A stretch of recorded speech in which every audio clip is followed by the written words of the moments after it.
After Action Report, November 28, 2154, Commander Narrator reporting.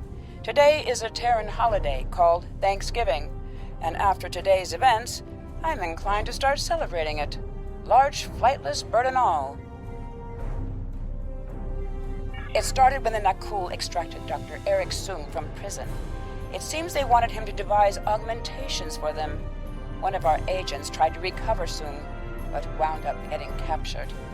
I led a strike team to a compound where the Nakul were holding Soong and our agent. One of them tried to shoot Soong during the engagement. I took the hit for him. Thankfully, my shield was up to the challenge. Ending the Soong line would have been disastrous. Starfleet would have lost its first android officer. I believe stopping that is something to be thankful for.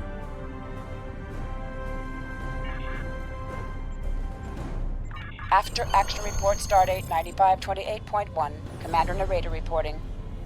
There are days where the duties of my chosen profession are almost too much to bear. My assignment took me to the 23rd century and my homeworld, Cardassia Prime. Posing as an agent of the Obsidian Order was repugnant, but it provided access to the resources I needed to succeed. A group of Nakul, working with local revolutionaries, was planning to detonate a photon bomb in a marketplace. I exposed their operation to the Order. Their response was predictably swift and final. Had the Nakul succeeded, they would have started a chain of events leading to the founding of a Cardassian democracy in 2313. They would have also claimed the life of a 5-year-old boy named Prokal Dukat. I have ensured the birth of Prokal's infamous son and preserved the timeline. I have done my duty, but take no pride in doing so. After Action Report, Stardate 55781.09, Commander Narrator reporting. If I never see Polaris 3 again, I shall die a happy woman. Duty took me to that miserable sandpit today. Nakul, posing as Remans, had come to recover the buried pieces of a Soong-type android, designation B4. We intercepted the Nakul and secured all of the android's components. They planned on programming B4 to cause a warp core breach on the Enterprise while it orbited Romulus. Thankfully, we stopped them. Unfortunately, we didn't stop them before they dug up the android components. As a result, my team and I had to bury them again so Picard and his people could find them. I may never get all the sand out of my combat armor.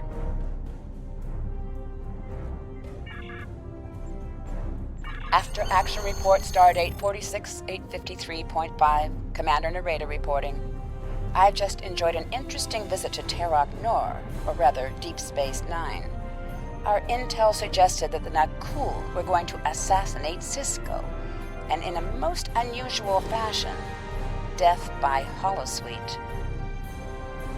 I managed to gain access to the station's holosuite network, but I saw no signs of tampering or any scheduled appointments for Benjamin Sisko. Jake Sisko, on the other hand, was in a session. I hacked the suite and stopped a holographic baseball pitcher from throwing a 300-mile-an-hour fastball into Sisko the Younger's skull. I then tracked the assassin to a storage area. As I prepared to enter, the door opened, and the tailor Garrett walked out. He tapped his nose and smiled as he passed. Inside, I found the corpse of the lone Nakul agent. As I said, an interesting visit.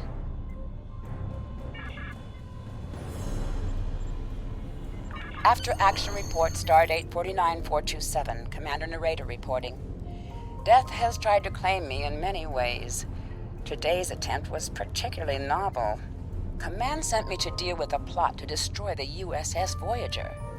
The Nakul intended to program an automated Cardassian warship to attack Voyager once it came into range. They didn't plan on it considering them enemies, however.